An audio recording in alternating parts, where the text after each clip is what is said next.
my friend Chris, the kind of friend everyone should have. One of my very best friends.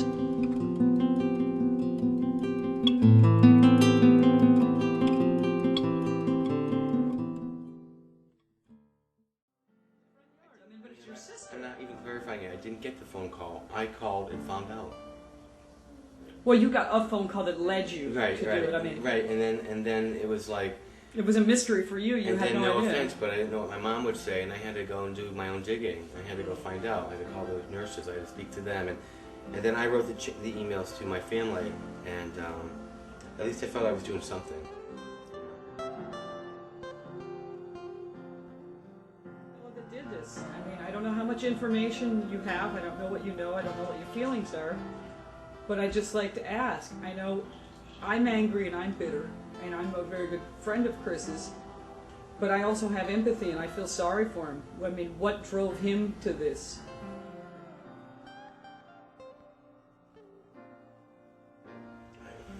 You're asking the wrong person this question, because you can't ask this question. It's all right.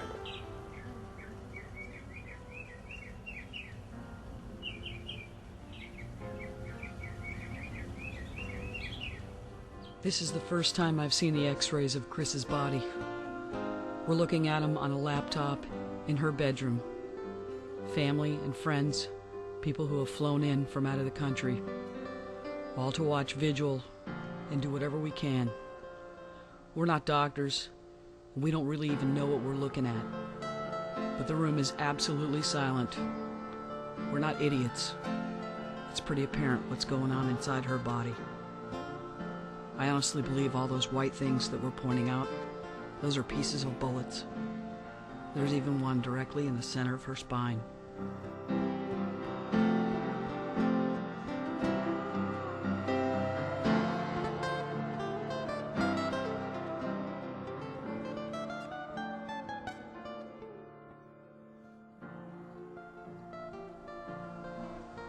This is what my friend Chris looks like now.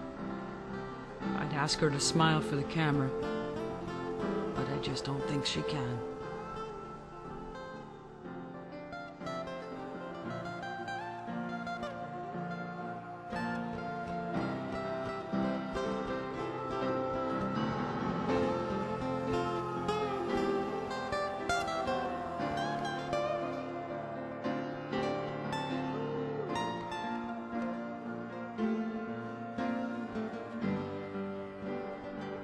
Everyone says that a picture is worth 1,000 words.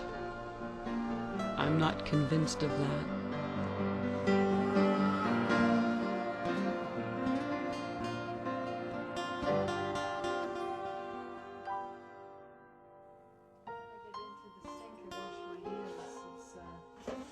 A real nice thing, huh? It's really nice. I haven't been able to do that.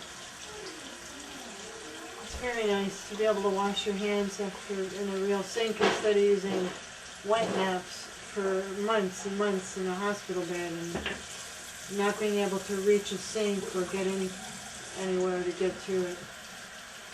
So it's a really nice treat.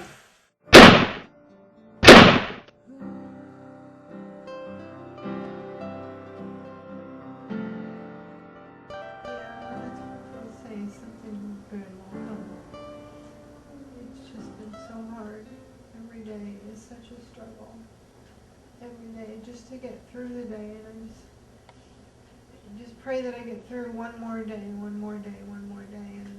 I hope that in time that it'll get better. You just have to take it one day at a time. That's all I can. 1 minute at a time. That's all that. That's all I can do. And some days I'm so.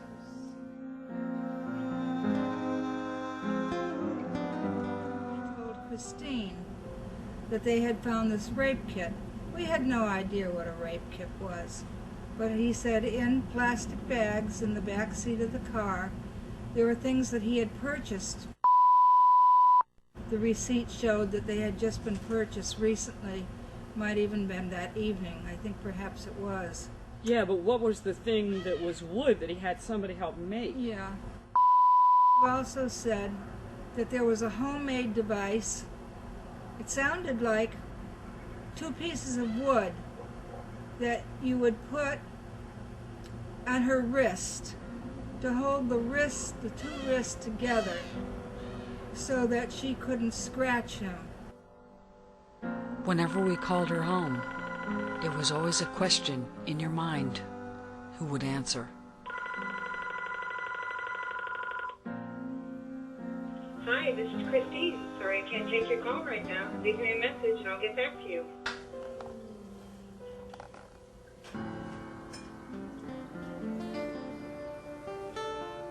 So that's the guest room you're staying in. You don't even stay in the master bedroom. You can't fit, right? The bed's too high or something? Yeah. I can't get in the room too well.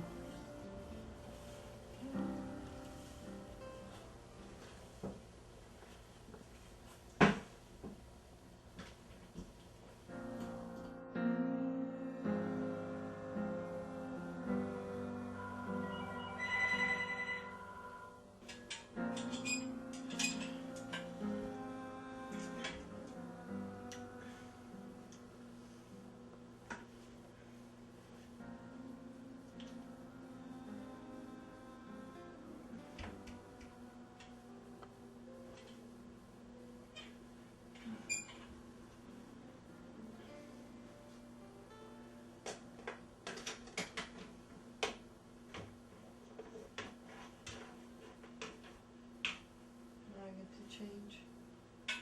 Put my shirt on.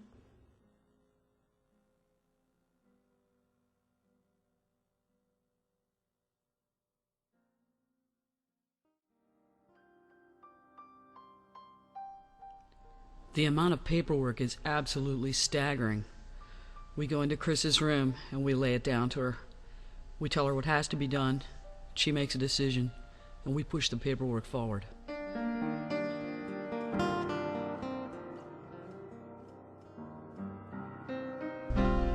All this paperwork, trying to get funding for her, trying to get her help, it's just one brick wall after another. We've become so frustrated with it, we've resorted to a very old tactic. We just say please. And then we inform them that a copy of this is also going to the media, and what happened to her, and what they're doing about it. So, the brick walls have been coming down.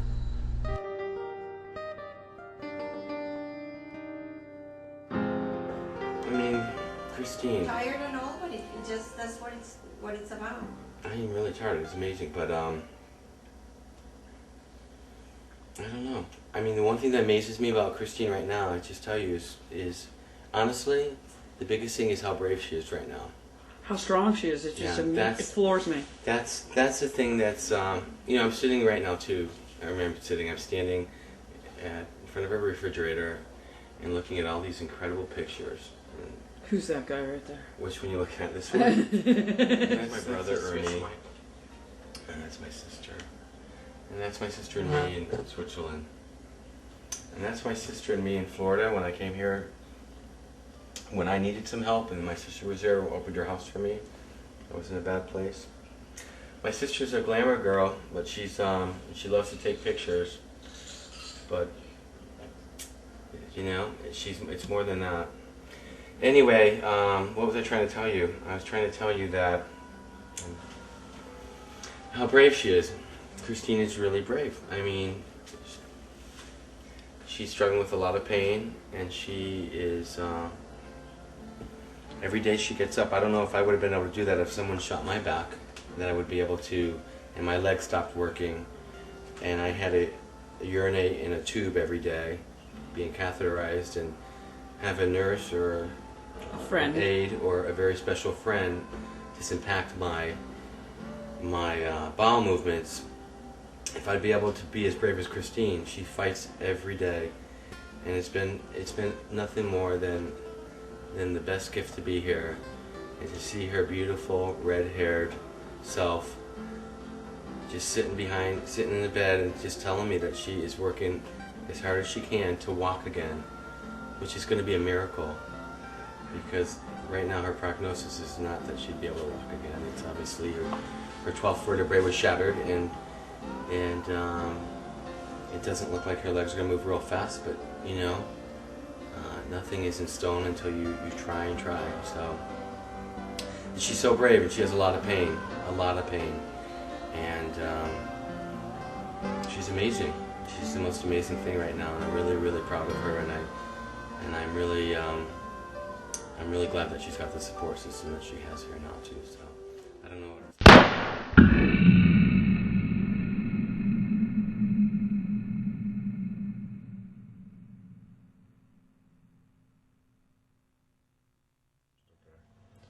That's the tailbone right there, and this comes up the vertebra. Yep, this is the tailbone, the sacrum. And you can see that one blown vertebra. out. This is T12. See, it's damaged really badly. You can see the rods. That's why she has to wear that vest. That's to basically keep her from snapping in half. Yep. This is why she was Oh on her my back. God. This is why she was on her back for 6 weeks before they even did any reconstructive surgery. You can see it. This may be the or the bullet fragment. The records say that there's a bullet fragment in the spinal canal. This would be the canal of the spine, right in this. So is that the fragment right there? This may be. I'm not a doctor, but generally you can see that the metal shows up a different color because of the density of the metal versus the density of the bone. Another image. This is a CT scan, so it's taking a cross section of these bones, different depths.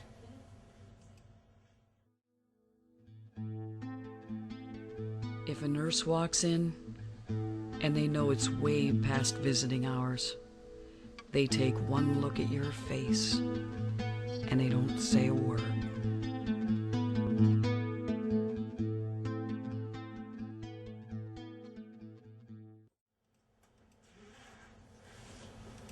We all know we can't keep this a secret forever.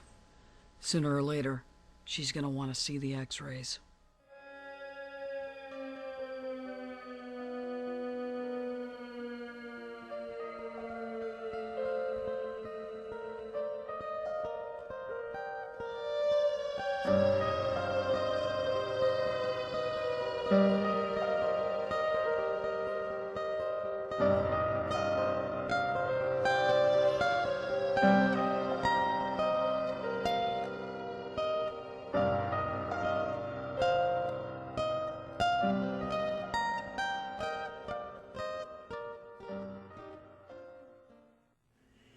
See headlights coming down the street, and I'm waving my arms, hoping that they'll see me laying there in my driveway.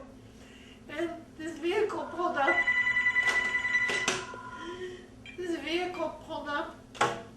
And it was him. And he came back up my driveway, and he didn't say anything. And he came up to me and he grabbed me by my ankles. And he dragged me across my driveway and left me somewhere where nobody would see me from the street. And I said to him, God bless, this is another loving friend calling me. Just hang up. Just turn it off. And I said, Alan. Give her the phone. Yeah, because they're probably worried. I said, why did you do this to me? Why? And he didn't say anything. He left me there, and he picked up a bullet shell off the driveway near me. And he walked away and he left.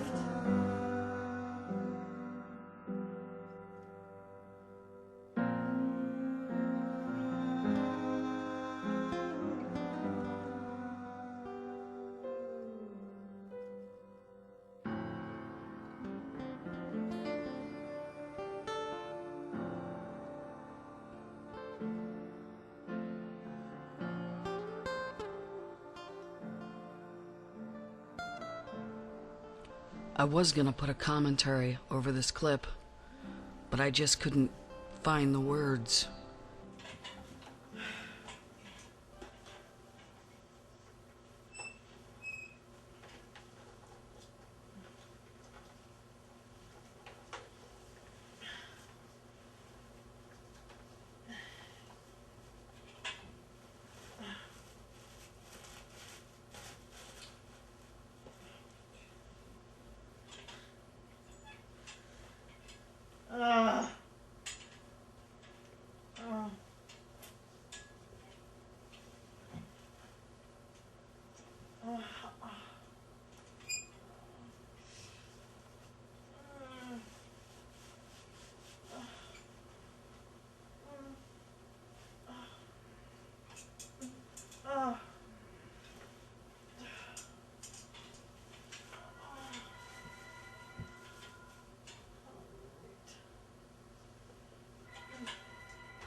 sounds great.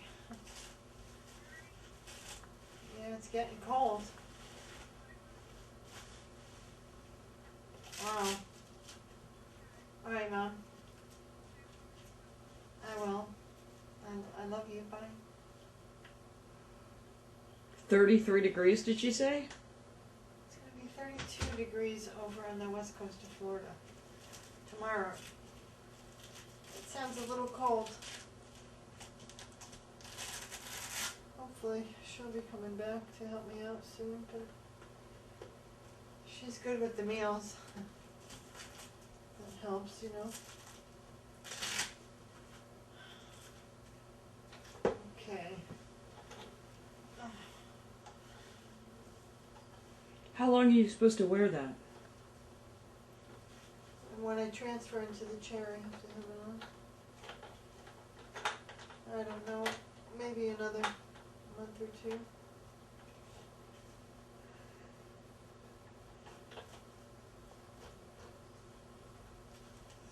It takes a long time for me to just to get up. That thing barely even fits you anymore. You've dropped so much weight. Do you know how much you weigh now? No, I don't know. How much did you weigh before this? 140. Now I'm about 120, 115 maybe.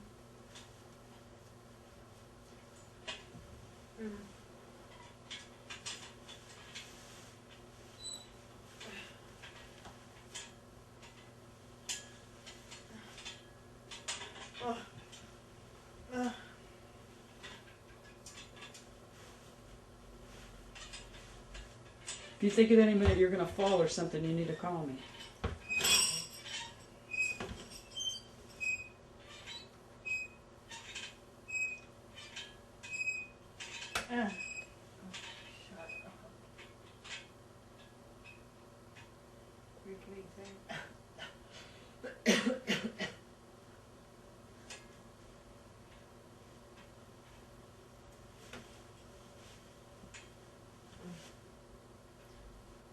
Dude, I'm not taking you out drinking like this. You're gonna have to do this faster if we're gonna go boozing.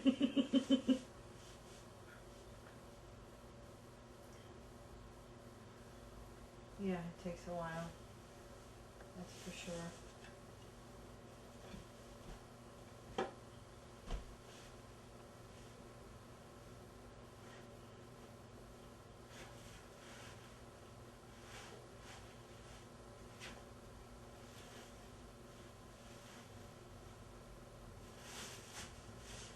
I swear you're the toughest chick I know. It's not easy being me.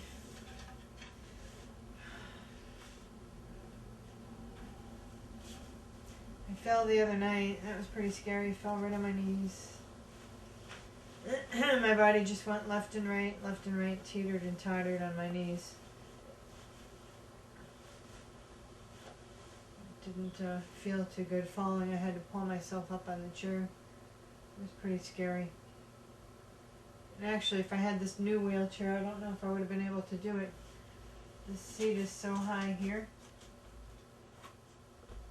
that it's very awkward getting, if you can see this angle here. Yeah, I can see it perfectly. It's pretty scary. That's why I don't like to get up much with this new chair. They're getting me another seat soon, but this one isn't really not safe.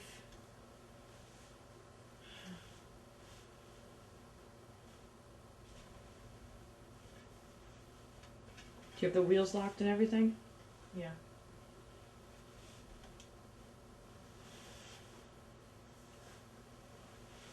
What is that board called? Slide board.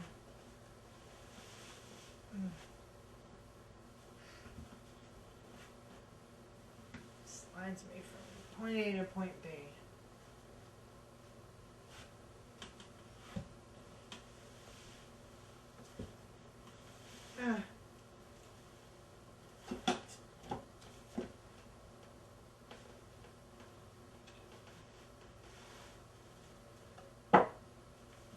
push bars.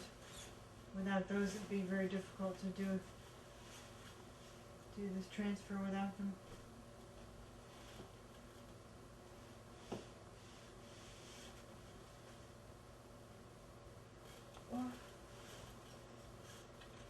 So it took you that long to get into your chair, just so you can go get a bite to eat in the kitchen. Yeah. This should be fun, seeing you get something to eat. That's why I don't like to get up too often. It's hard. Yeah, it takes a while just to get up to get into the kitchen. And this chair, I'm in a lot of pain all through here, really bad.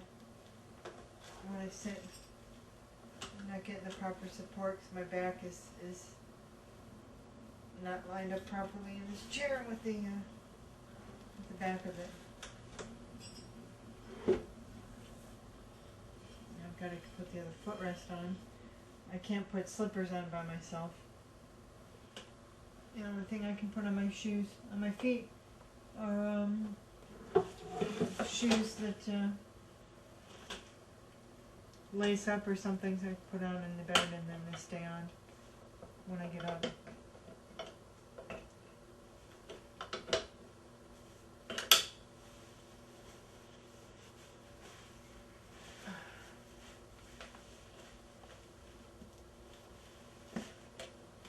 Mm.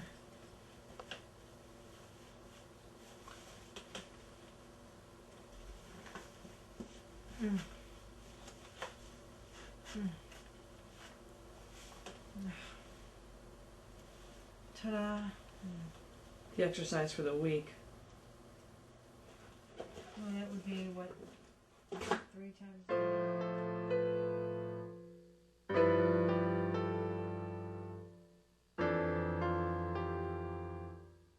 The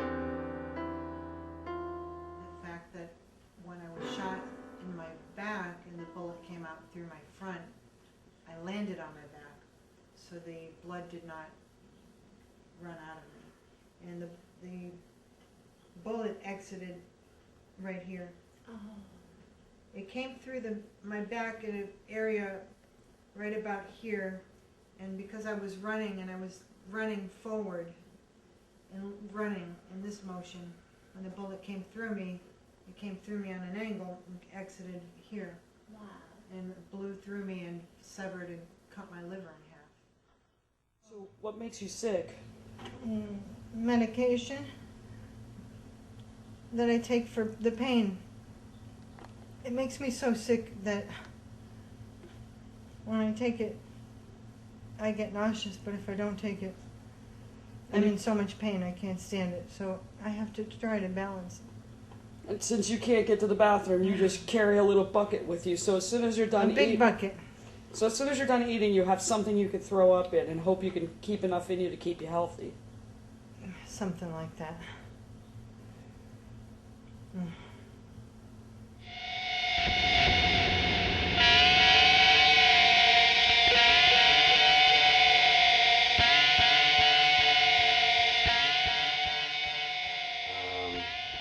When I was a young guy in West Hartford, Connecticut, with my family, there was one place I could always go that was safe, and it was my sister's bedroom, and there was an attic space.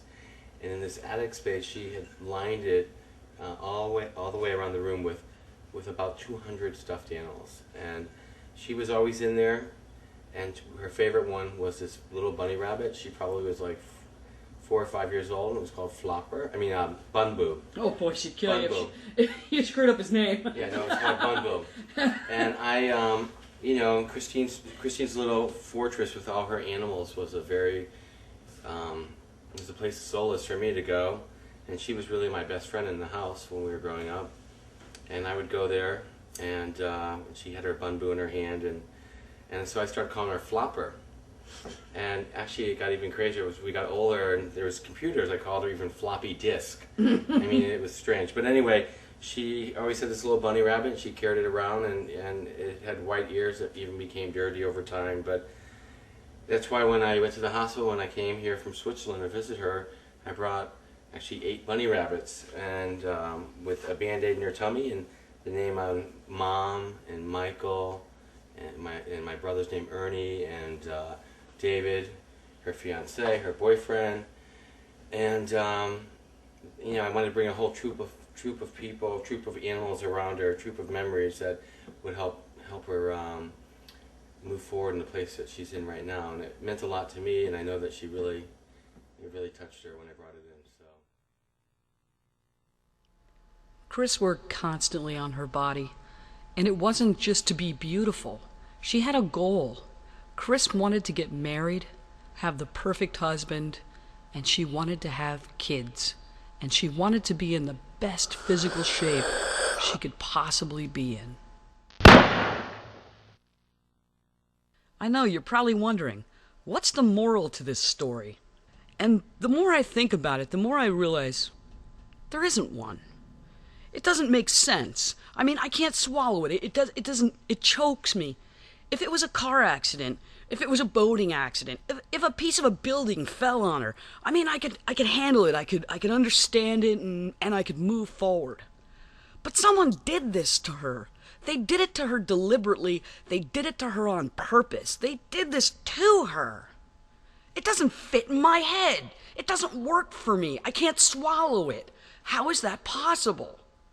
And you know what's really terrible? Is there's no recourse. There's nothing you can do. The guy goes to jail and that's it. There's no one to sue. There's no CEO from some dark company that's holding the money away from her. There's nothing. You can't go after the car's insurance because he used it committing a crime, so it's null and void.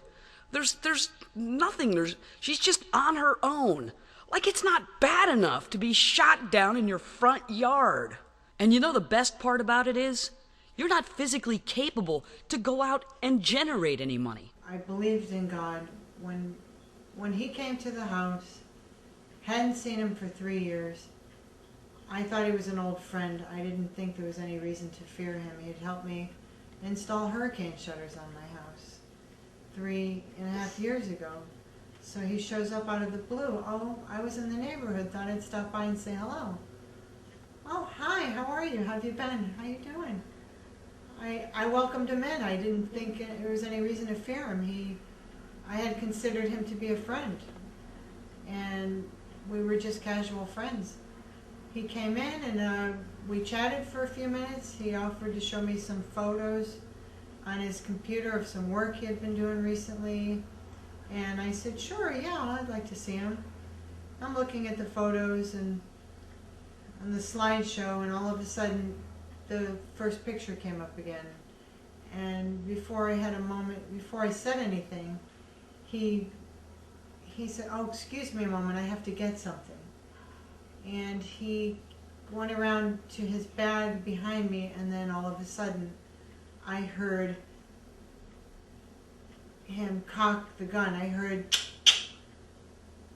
and you knew all of a sudden I had this gun pointed to the back of my head, and he was holding my hair with the other hand. And he said, Christine, I want you to listen to me. I want you to put your head face down in the couch. Do as I say. You're not going to feel anything. I'm not going to hurt you. I said, right away I said, oh my God. I couldn't believe it. I'm like, my God, my life is not going to end like this. It can't end like this. I just thought of God right away, and I said to God, I said, my God, my life is not going to end like this. It can't end like this. And I refused to put my head down as he instructed me to do, even though he had a gun pointed to the back of my head. I felt if I had given in, if I put my head down, that was going to be it. I honestly believed, I thought he was going to shoot me in the head. And I was scared to death for my life. And I said to him, I said, what are you doing? I'm your friend. He said, Christine, I'm telling you, I want you to put your head down right now. Put it down, face down in the couch. You're not going to feel anything. I'm not going to hurt you. And I said to myself, I'm not going to feel anything. What does that mean? He's going to shoot me in the head, but I'm not going to feel it? I was so scared. And I said, Al, I'm your friend, what are you doing? And he had his hand on my hair, but instead of putting my head down, I turned right away and I looked at him straight in the eye. And I said, what are you doing? I'm your friend. I'm your friend. What are you doing? My God. He said, do as I'm telling you, do what I say. And I said, God bless you. I'm your friend. What are you doing? God bless you. What's wrong? He said, do as I say, put your head down. And I came around the couch and I kept staring at him straight in the eye. And I said, I'm your friend. I said, I don't know, what's wrong? He said, he didn't know what to say anymore. I kept saying, God bless you to him. And his plan was fouled at that moment. I didn't submit to what he told me to do because I was too afraid that I would be shot in the back of the head. I was afraid for my life, so I was fighting for my life. And I believe in God, and I said to him, I said, God bless you. What are you doing? I'm your friend. You can't do this. God bless you. And I kept saying that to him, and I kept inching forward. And he kept inching back, not knowing what to do at that point. And I kept trying to get to my door, and I kept saying to him, God bless you. I'm your friend.